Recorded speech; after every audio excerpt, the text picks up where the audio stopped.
byose kabisa aka ni kazima cyane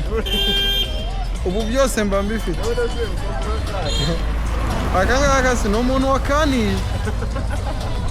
ndimo ndagenda ndeba uko gakora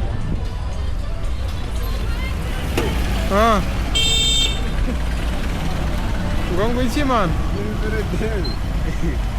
ubu nta muntu ushobora kukurenganya dore reka byose dore ni gahunda